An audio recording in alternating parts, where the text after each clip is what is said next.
Atos, capítulo 14. Obrigado. Já faz um tempo que a gente tem caminhado aí numa série de exposições no livro de Atos. Na semana passada a gente viu o final do capítulo 13, então hoje a gente vai ver todo o capítulo 14, mas nós vamos focar primeiro na leitura só os primeiros 7 versículos, depois a gente lerá também o resto. Então, primeiro, Atos 14, do versículo 1 ao versículo 7.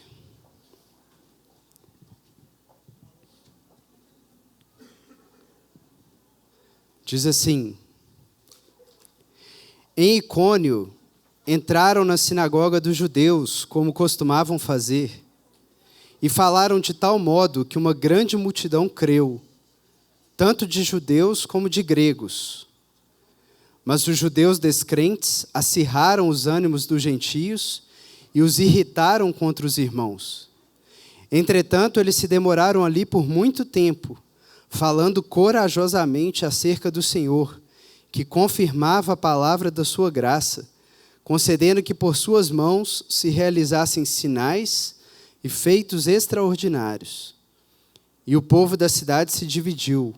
Uns ficaram do lado dos judeus e outros dos apóstolos. E tanto gentios como judeus, juntamente com as suas autoridades, tramaram atacá-los e apedrejá-los.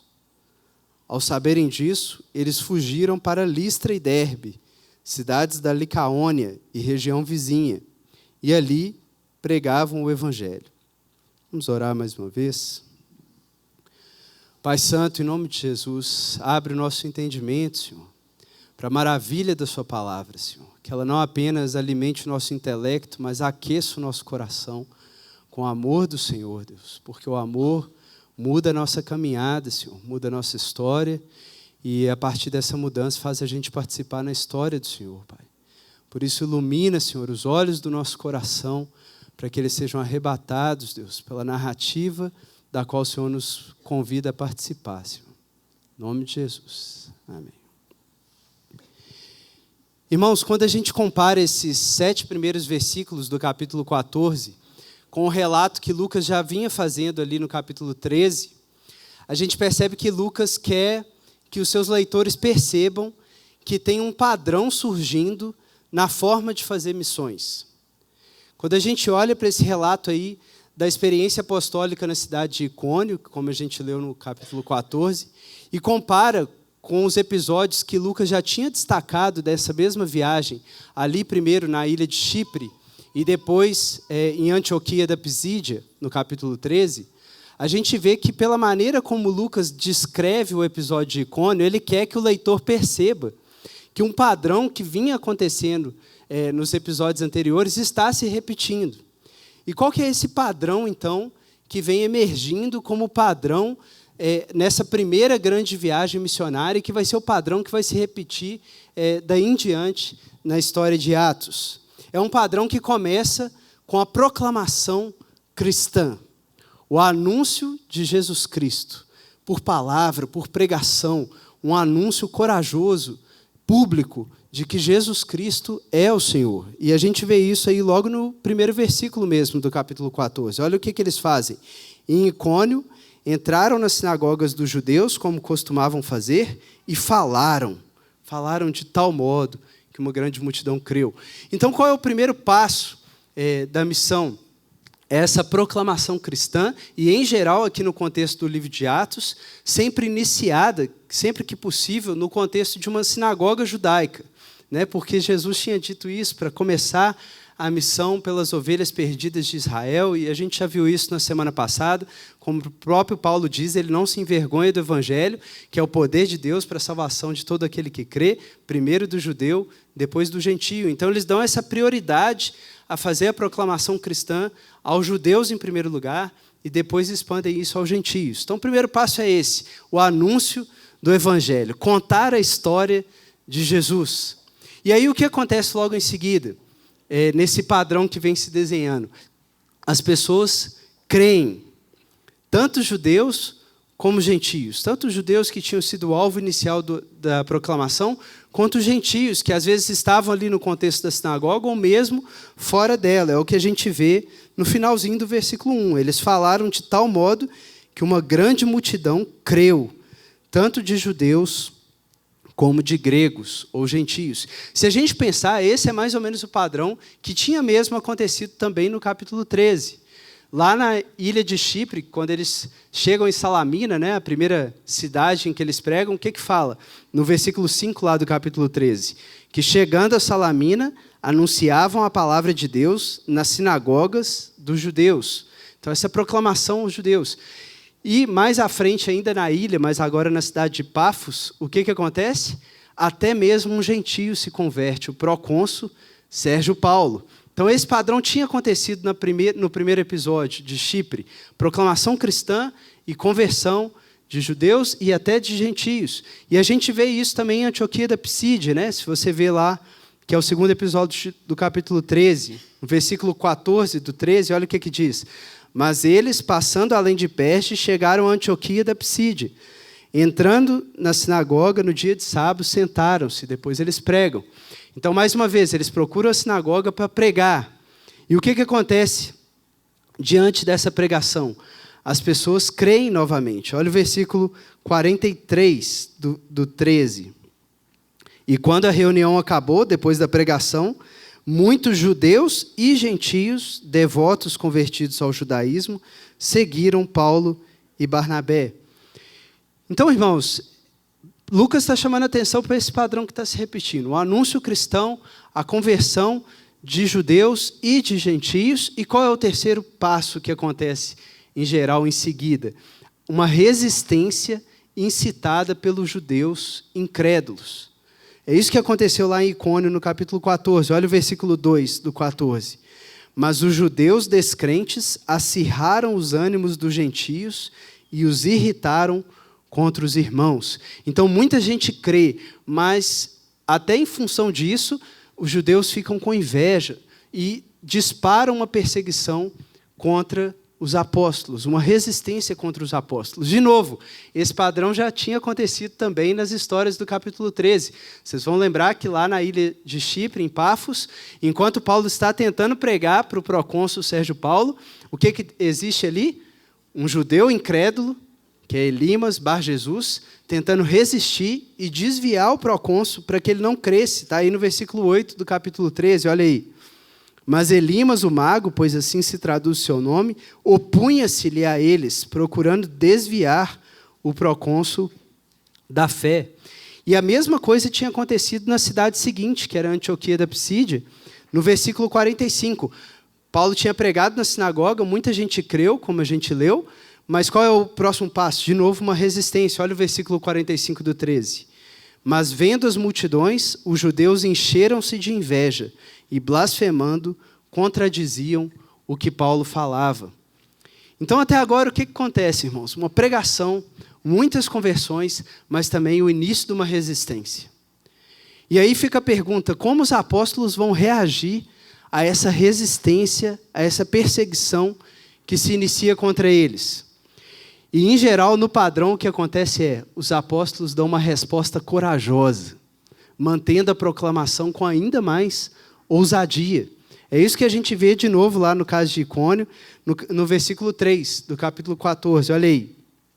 Entretanto, eles estão sendo perseguidos, mas o que acontece? Eles se demoraram ali por muito tempo, falando corajosamente acerca do Senhor, que confirmava a palavra da sua graça, concedendo que por suas mãos se realizassem sinais e feitos extraordinários. Então, o que acontece? Os apóstolos não se intimidam, pelo contrário. A resistência surge, mas eles anunciam ainda mais corajosamente, e Deus está com eles. Vai dando graças, sinais, maravilhas, para que a palavra de Deus seja confirmada, mesmo diante da resistência. De novo, irmãos, Lucas está chamando a atenção para algo que já acontecia no capítulo 13. Se você lembrar, o que acontece com o judeu que resiste a Paulo na cidade de Pafos, lá em Chipre? Paulo olha nos olhos dele e o repreende e ordena uma cegueira a ele, não é assim? Uma cegueira lá, Bar-Jesus, Elimas, corajosamente. Deus concede esse sinal, e diante desse sinal, o procônsul crê, maravilhado pelo que tinha acontecido. Então Paulo dá uma resposta ousada diante daquele mago resistente, e Deus concede sinal, e a palavra de Deus continua se expandindo. E a mesma coisa acontece depois, na cidade de Antioquia da Psídia, que é o segundo episódio do capítulo 13. Como a gente viu, há uma resistência também dos judeus, e como os apóstolos reagem a essa resistência. Veja aí o versículo 46 do capítulo 13. O 45 tinha dito da resistência, e aí o 46 fala: então Paulo e Barnabé falaram corajosamente. Era necessário que, em primeiro lugar, se pregasse a vós a palavra, mas agora nós vamos aos gentios. Pregação, conversão, resistência, uma resposta corajosa que continua pregando. E aí, o que acontece? Diante dessa resposta corajosa, mais gente se converte, os cristãos são fortalecidos, ficam alegres, porque os apóstolos continuam encorajando a vida deles, mas, por outro lado, a resistência também se aguça, a resistência se intensifica até o ponto de virar uma perseguição mortífera. É esse o padrão que acontece. A gente vê aí no capítulo 14, olha só o versículo 4. No 3, os apóstolos deram a resposta corajosa, e aí no 4 o que acontece? O povo da cidade se dividiu. Uns ficaram do lado dos judeus, ou seja, dos resistentes, e outros dos apóstolos. E tanto gentios como judeus, a perseguição acirrando, juntamente com as suas autoridades, tramaram atacá-los e apedrejá-los. Então, a resposta corajosa gera ainda mais fé e alegria nos crentes, mas ela também intensifica a perseguição a um ponto de que chega perto da própria morte. Isso tinha acontecido imediatamente antes aí desse relato, no finzinho do capítulo 13. Olha aí o 13:48. Ouvindo isso, os gentios alegravam-se e glorificavam a palavra do Senhor, e todos os que haviam sido destinados para a vida eterna creram, e a palavra do Senhor divulgava-se por toda a região. Que bom, os apóstolos continuam encorajando, né? E aí eles se alegravam com isso, quem tinha crido. Mas, 50, os judeus incitaram as mulheres devotas de alta posição e os principais líderes da cidade, provocando uma perseguição contra Paulo e Barnabé, e os expulsaram do seu território. Mas estes, sacudindo contra eles o pó dos pés, partiram para Icônio, e os discípulos, porém, estavam cheios de alegria e do Espírito Santo. Então, diante dessa perseguição que se acirra, muitas vezes os apóstolos são expulsos daquela cidade e têm que partir para uma próxima. Ou eles mesmos fogem, né? Como aconteceu aí no caso de Icônio. Olha o versículo 6 do capítulo 14. Ao saberem disso, eles fugiram para Listra e Derbe, cidades da Licaônia e região vizinha, e ali pregavam o evangelho. Então, diante da intensificação da perseguição quase mortal, os apóstolos fogem para outra cidade. Mas aí o que eles fazem? Ficam acuados, nossa, deu errado? Não. E ali pregavam o evangelho. Vão de cidade a cidade e o padrão se reinicia. Eles pregam o evangelho, pessoas creem, mas pessoas também resistem. Diante das resistências, eles reagem ainda mais corajosamente. Diante da reação corajosa, Deus confirma com sinais e mais gente crê. Mas diante de mais gente crendo, a resistência aumenta ainda mais, a perseguição. E os apóstolos quase morrem, partem para outra cidade e o padrão se repete. Então esse é um padrão, irmãos, que Lucas está chamando a atenção nesse relato curto que ele faz da experiência em Icônio, mas para consolidar para o leitor que é isso que ele deve esperar. 2 grandes ciclos de testemunho cristão, conversão e resistência. Testemunho cristão, conversão e resistência. Né? E, de certa forma, esse é um padrão novo aqui na história da igreja, né? A primeira vez que eles estão vivenciando essa experiência de viagens missionárias, de partindo de uma cidade para outra em viagens missionárias, além da dispersão que tinha acontecido no capítulo 8, focando nos gentios. Mas, se a gente for pensar, esse padrão já tinha sido anunciado pelo próprio Jesus, lá nos evangelhos, quando ele enviou os seus discípulos nas suas primeiras missões. Então, abre comigo aí em Lucas, capítulo 10.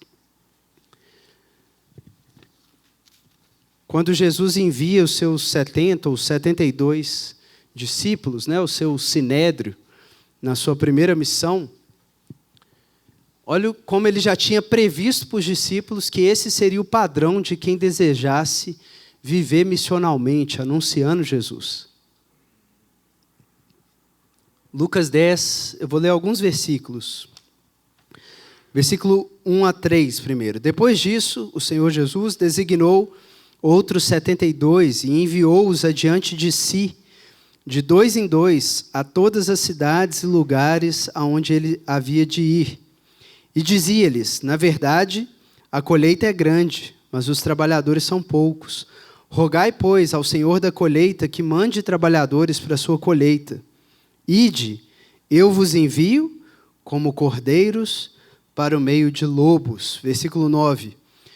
Curai os doentes, ou seja, façam sinais, e dizei-lhes, proclamem, o reino de Deus está próximo.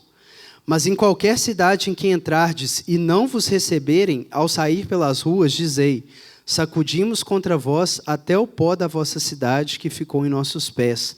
Contudo, sabei isso, o reino de Deus está próximo. Que foi exatamente o que os apóstolos fizeram ao sair de Icônio. Sacudiram os pós dos pés diante da resistência que tinha sido feita. Versículo 16. Quem vos ouve, ouve a mim. E quem vos rejeita, rejeita a mim. E quem me rejeita, rejeita aquele que me enviou. Então a gente vê que aqui nesse envio, lá nos evangelhos, na época em que Jesus ainda presente fisicamente com os discípulos, esse envio já previa isso, que os discípulos já estavam sendo enviados como cordeiros no meio de lobos. E que ia ter gente que ia ouvir as palavras e assim ia receber o próprio Jesus, mas ia ter gente que não ia ouvir essas palavras. E os discípulos iam ter que sacudir os pós dos pés e partir para outra cidade, para continuar anunciando a mensagem. O mesmo padrão acontece no envio que Jesus tinha feito dos 12. Aqui é o envio dos 70, ou 72. Tem o envio dos 12 também, está lá em Mateus 10. Vamos dar uma olhada, Mateus 10.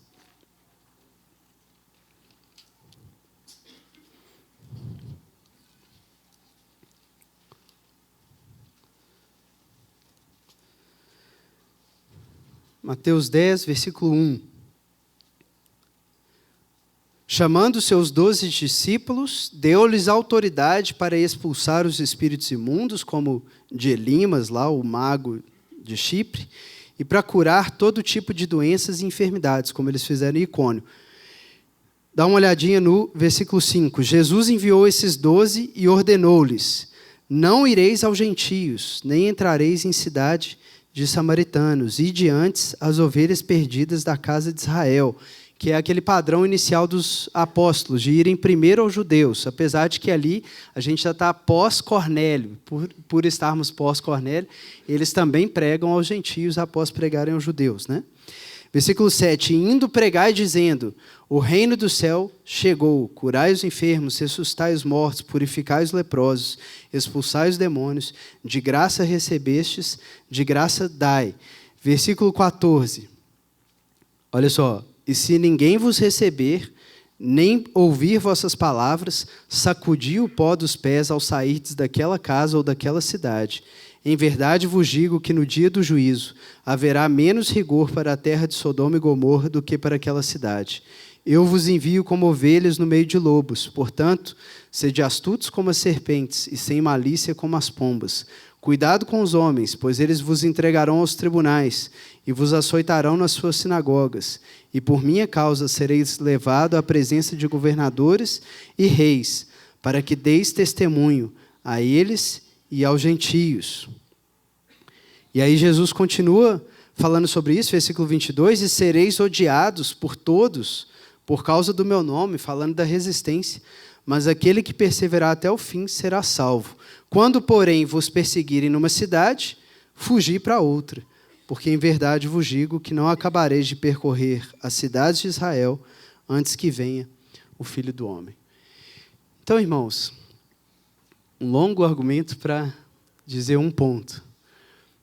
Dois lados de uma moeda. Nós somos enviados numa missão e a gente tem que encarar isso com clareza. Encarar a vida missionalmente. Ser intencional sobre o fato de que você não está vivendo um plano de carreira ou um plano de aposentadoria. Não é essa a história para a qual você foi chamado, ou a lente a partir da qual você foi chamado para enxergar a sua vida. Não é isso. Você está em uma missão. Você foi enviado, e cada um foi enviado para um diferente departamento da grande organização de Deus, que é o universo. Mas você está ali missionalmente. Deus te mandou para lá. Deus te mandou para lá.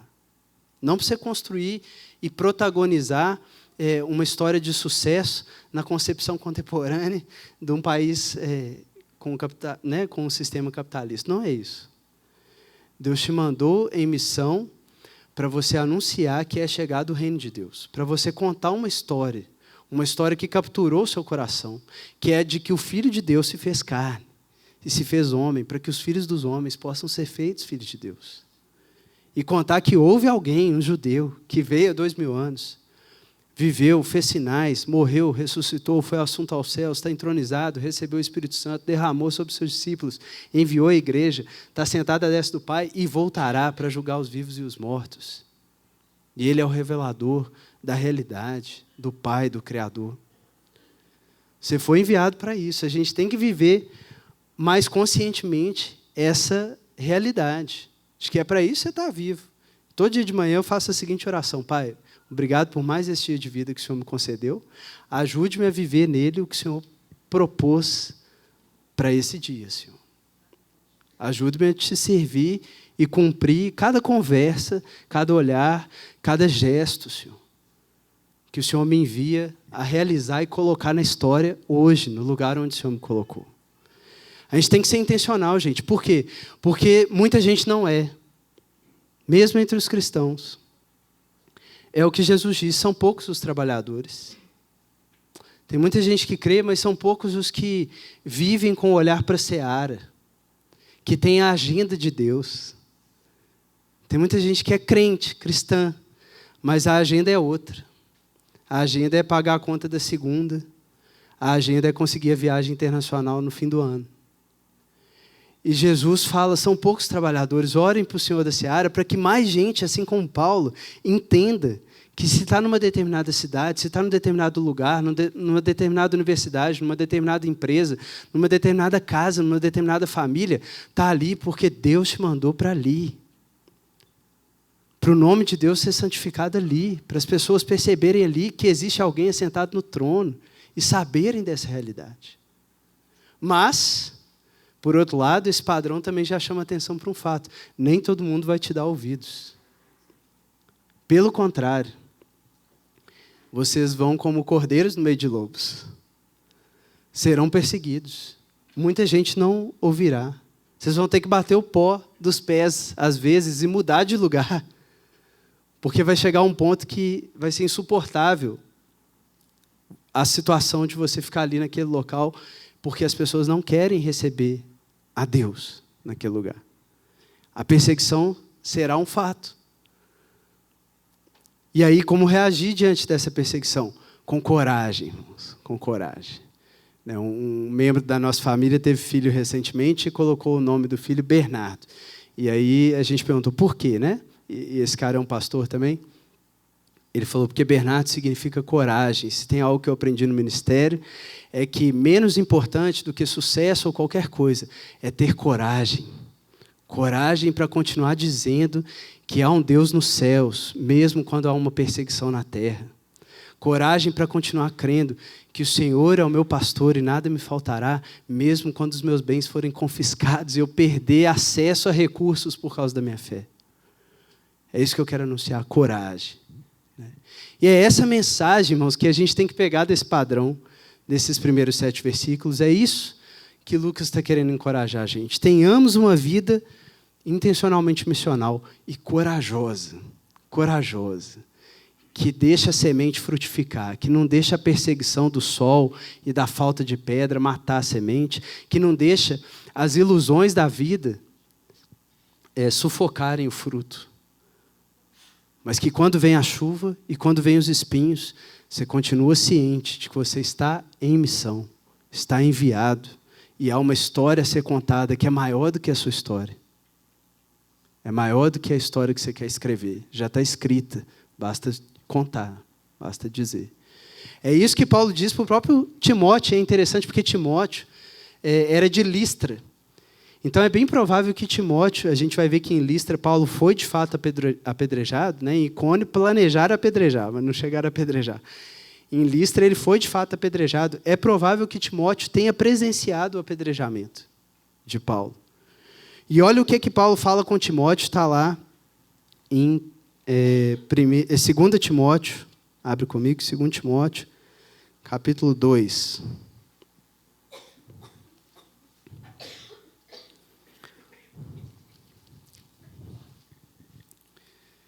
Segunda Timóteo 2, versículo 3.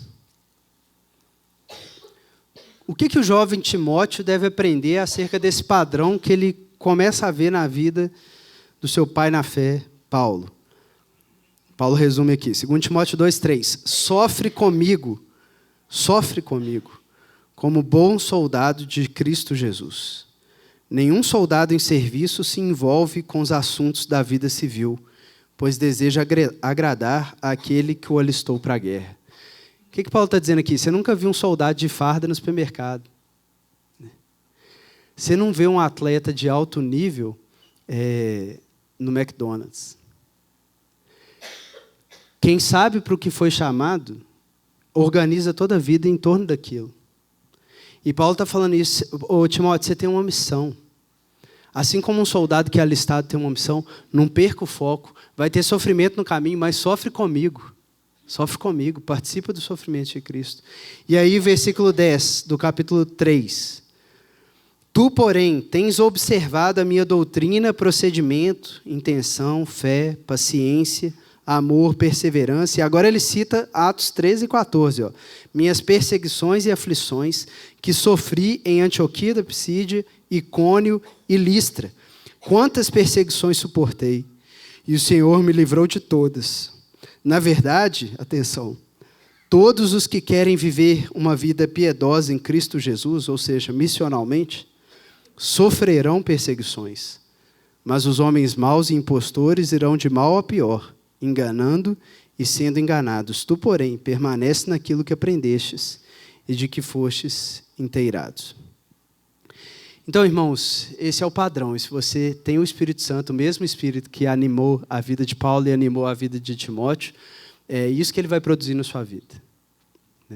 Uma corajosa vitória sobre a resistência pelo anúncio de Jesus Cristo como Senhor de todas as coisas.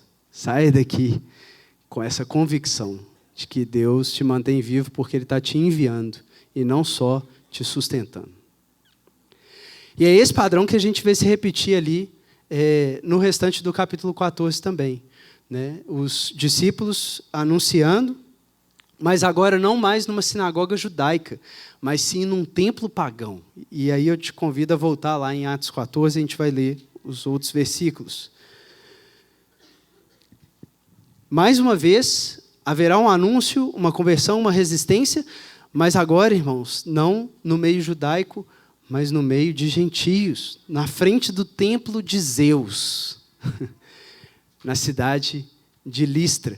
E é interessantíssimo porque, de novo, Lucas narra esse episódio da cidade de Listra com uma linguagem que é muito paralela à que ele tinha usado para narrar o episódio da cura de um coxo na porta formosa do templo de Jerusalém, lá em Atos 3.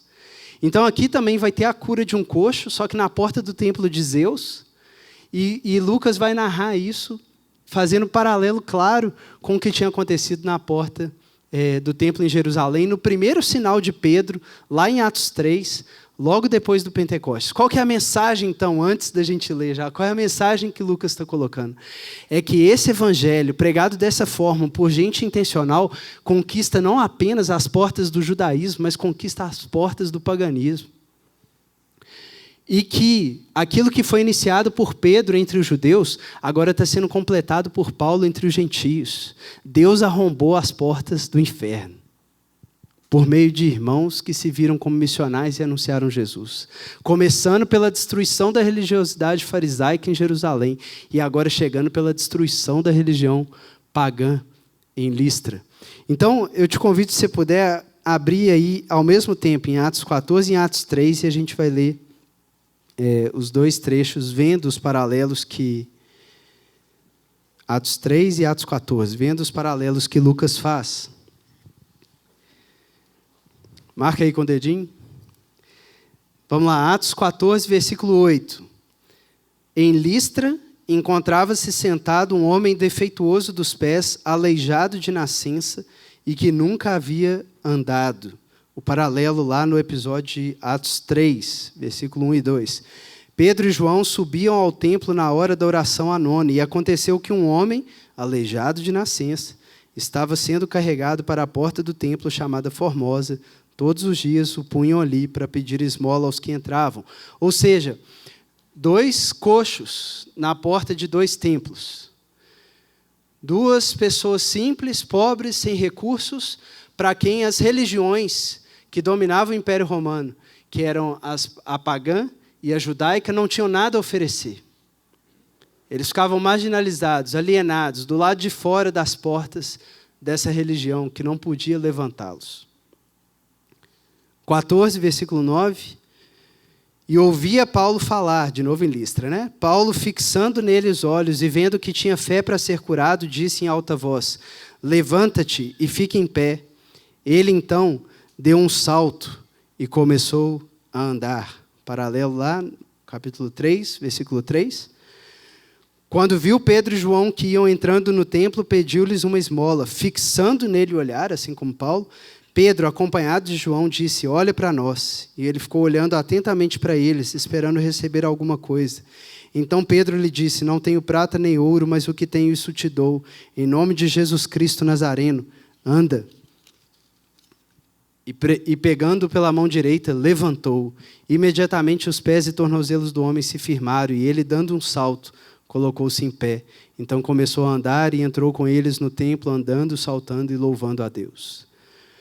Em outras palavras, essas pessoas que estavam marginalizadas, alienadas pelas religiões vigentes, existia um anúncio que podia levantá-las. Essa história simples, de gente letrada pregando, judeus convertidos ao cristianismo pregando por aí, levantou coxos na porta dos templos que não podiam fazer nada por eles. A vida foi restaurada, os pés ficaram firmes, eles se colocaram de pé. E agora, o que acontece diante disso, né? Tá aí, vamos começar agora com o capítulo 3, versículo 9. E todo o povo o viu andando e louvando a Deus, reconheceu como o mesmo que se sentava pedindo esmolas à porta formosa do templo. Assim, diante desse acontecimento, todos ficaram cheios de espanto e assombro. Apegando-se o homem a Pedro e João, todo o povo correu perplexo para junto deles, ao chamado pórtico de Salomão. Vendo isso, Pedro disse ao povo: homens israelitas, por que vos admirais a respeito disso? Por que ficais olhando para nós, como se o tivéssemos feito andar por nosso próprio poder ou religiosidade? Então, os apóstolos, diante do milagre, ganham a atenção do povo, que chega a querer confundi-los, né, com a própria fonte daquela cura. A mesma coisa acontece lá no capítulo 14. Vamos ler aí o versículo 11.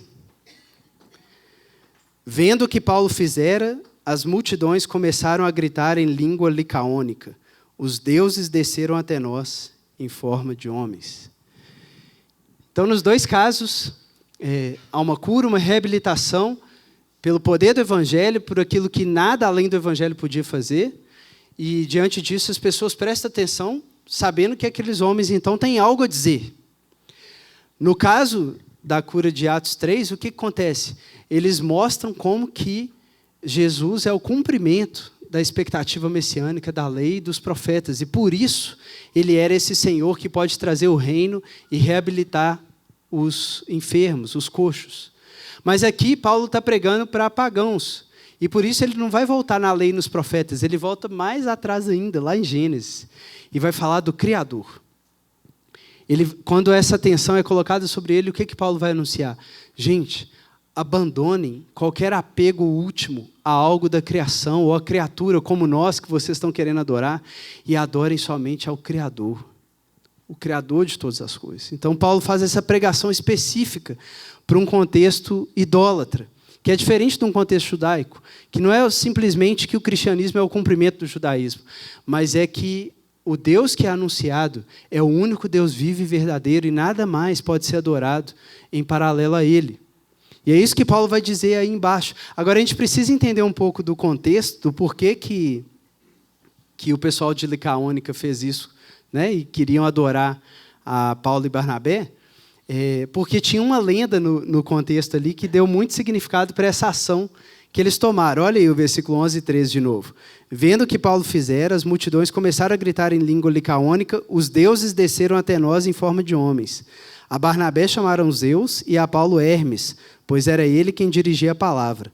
O sacerdote Zeus, cujo templo ficava de frente para a cidade, trouxe para as portas touros e coroas de flores e, juntamente com as multidões, queria oferecer-lhes sacrifícios.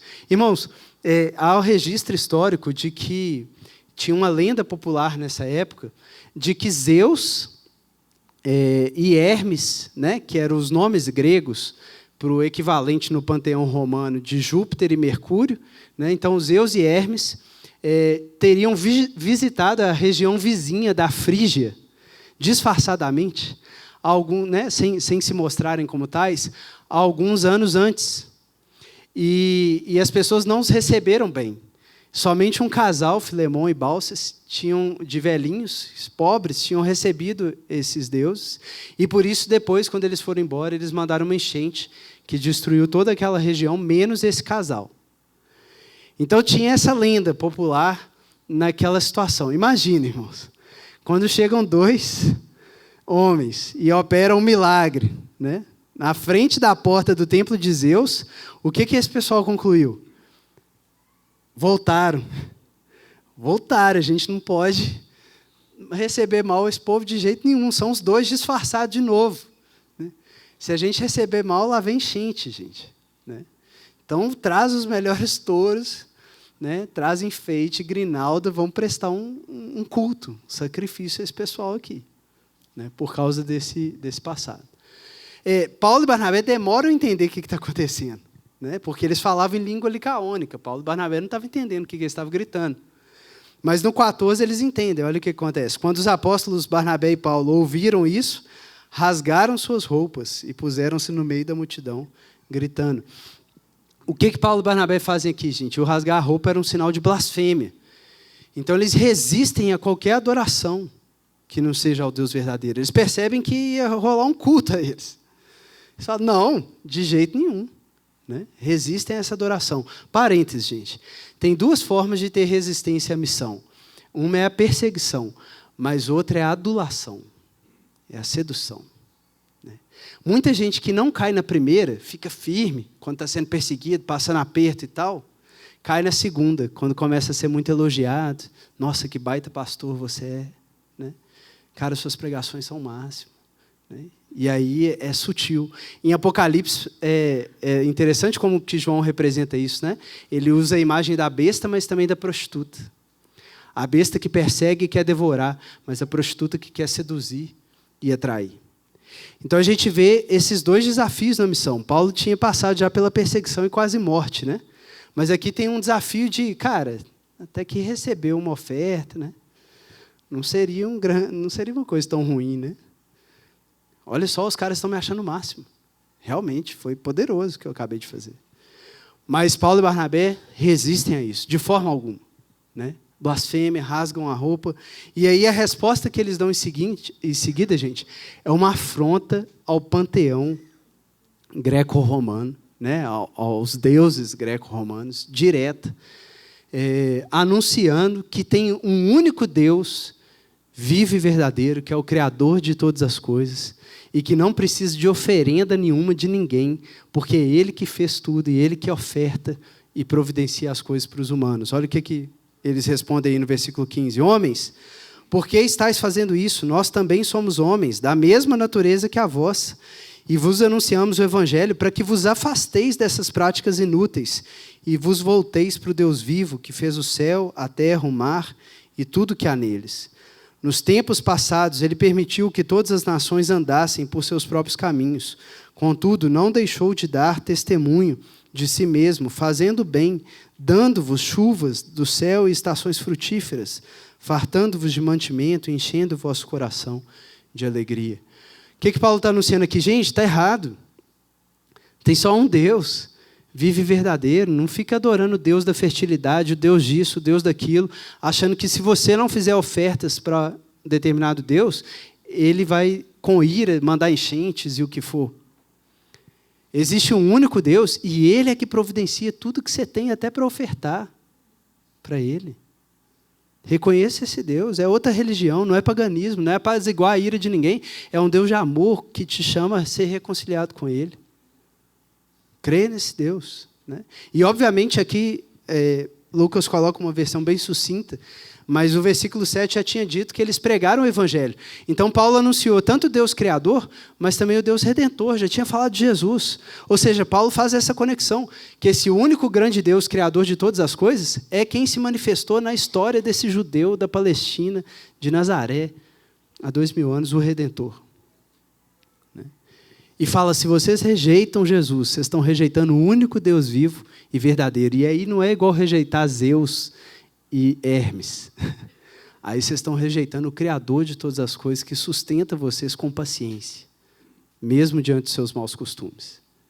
Então, irmãos, o padrão de Paulo aqui na pregação faz muito sentido para a gente, porque a gente também é enviado à porta de vários templos pagãos, né, atualmente.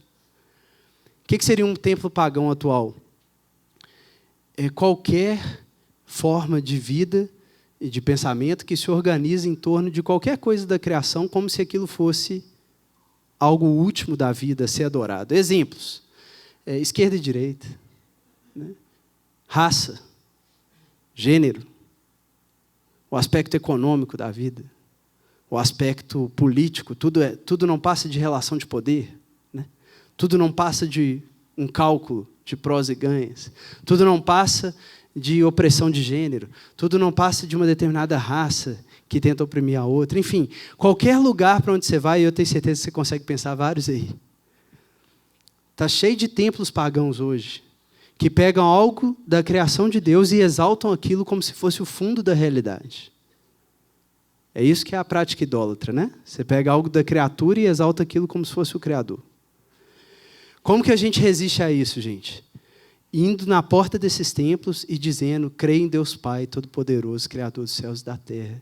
Creio em Jesus Cristo, seu único Filho, nosso Senhor, o qual foi concebido por obra do Espírito Santo, nasceu da Virgem Maria, padeceu sob Pôncio Pilatos, foi crucificado, morto, sepultado, desceu ao Hades, mas ressurgiu ao terceiro dia, subiu aos céus, está sentado à destra de Deus Pai, de onde há de vir a julgar os vivos e os mortos. Eu creio no Espírito Santo, na Santa Igreja Universal, na comunhão dos santos, na remissão dos pecados, na ressurreição do corpo e na vida eterna. Gente que conta essa história e que mostra que não tem nada na criação que possa ser exaltado no lugar de Deus Pai, o Criador, e que Deus Pai, o Criador, se manifestou em Jesus Cristo, e que aqueles que nele crerem serão selados pelo Espírito Santo e participarão, sim, da vida eterna. Então não é uma historinha, não é um catecismo, não é algo só para você decorar, é o anúncio que rompe e vence as portas do Templo de Jerusalém e do Templo de Zeus. Você é chamado a confessar e reabilitar coxos que estão por aí, marginalizados por essas filosofias e ideias que não salvam ninguém, e mostrar para eles que eles têm uma identidade muito maior do que a raça, o gênero, a cor, o partido político, que é Jesus Cristo, o Filho de Deus que se identificou conosco para que a gente pudesse se identificar com o Pai. É essa a essência da mensagem de Paulo aqui nesse contexto, idólatra pagão. E para terminar, irmãos, o que acontece quando Paulo fala isso? Repete a história, né? A história se repete, o mesmo padrão. Paulo anunciou, teve gente que creu, o que vai acontecer agora? Resistência, perseguição, e Paulo vai para outra cidade. Olha aí o versículo 18. E dizendo isso, foi-lhes difícil impedir que as multidões lhes oferecessem sacrifícios. Chegaram, porém, judeus de Antioquia e de Icônio, e tendo convencido as multidões, apedrejaram Paulo e o arrastaram para fora da cidade, dando-o por morto. Mas quando os discípulos o rodearam, ele se levantou e entrou na cidade. No dia seguinte, partiu com Barnabé para Derbe. Você pode falar, nossa, mas a multidão queria adorar os caras, no minuto seguinte estava apedrejando, né?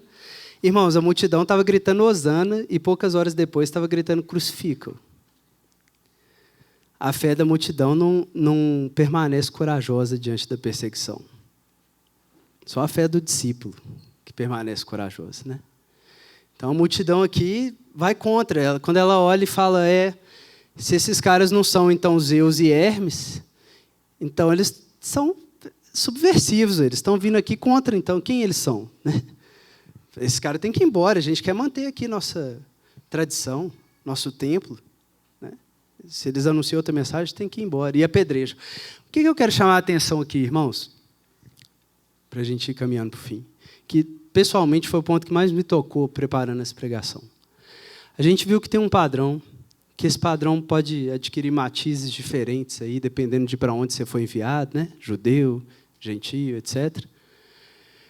Mas o que é interessante, irmãos, é que a repetição da história da missão é uma descoberta da missão da nossa própria história. Vou repetir. A repetição, esse padrão da história da missão, te faz descobrir a missão da sua própria história. Por que eu estou falando isso? Porque esse padrão se repetir na vida de Paulo, com o que Paulo está ficando frente a frente aqui, irmãos? Com a história dele. Só que agora ele está do outro lado. Quem era o judeu incrédulo que perseguia de cidade em cidade os cristãos? Quem era o judeu incrédulo que aprovou o apedrejamento de Estevão? E quem agora está sendo perseguido de cidade em cidade por judeus incrédulos e sendo apedrejado? É Paulo. Então, por um lado, a história da missão está repetindo, mas, por outro lado, Deus está fazendo algo em Paulo também. Paulo está descobrindo que a história dele tem uma missão. Ele fala isso depois com Timóteo, né? Ele fala, para que em mim, o maior dos pecadores, Deus mostrasse o tamanho da sua paciência, para que eu servisse de exemplo para todos aqueles que haveriam de crer. Paulo está reconciliado com a própria história dele, irmãos. E por isso, ele é apedrejado de forma diferente agora. Ele é apedrejado como um amigo de Estevão. O Stênio captou isso muito bem numa música que chamou O Avesso da História. Ele fala o seguinte, a letra, né? Eu não vou me arriscar a cantar, mas a letra fala o seguinte. Que terrível cavaleiro de armadura reluzente, como um raio vai ligeiro a matar gente inocente. O punhal brilha amolado, zelo cego equivocado, semeando atrocidades, rega em sangue as cidades. Mas na estrada de Damasco, cai vertiginosamente, abatido o carrasco, feito uma estrela cadente. Frente a frente com a glória do Jesus que perseguia, olha o avesso da história, a mais santa ironia. Mudou, ele agora é perseguido e sabe o que é a dor. Mudou, vive, morre, prega e chora pelo seu Senhor. Mudou, traz no corpo as marcas que por Cristo conquistou. Mudou, o rosto antes aguerrido, enfim suavizou. Mudou, ele agora é constrangido e sabe o que é a dor. Mudou, quando torturado, canta um hino de louvor. Mudou, quer que o mundo inteiro saiba quem o transformou. Mudou, porque muda mesmo aquele a quem o amor mudou. Vamos orar, irmãos.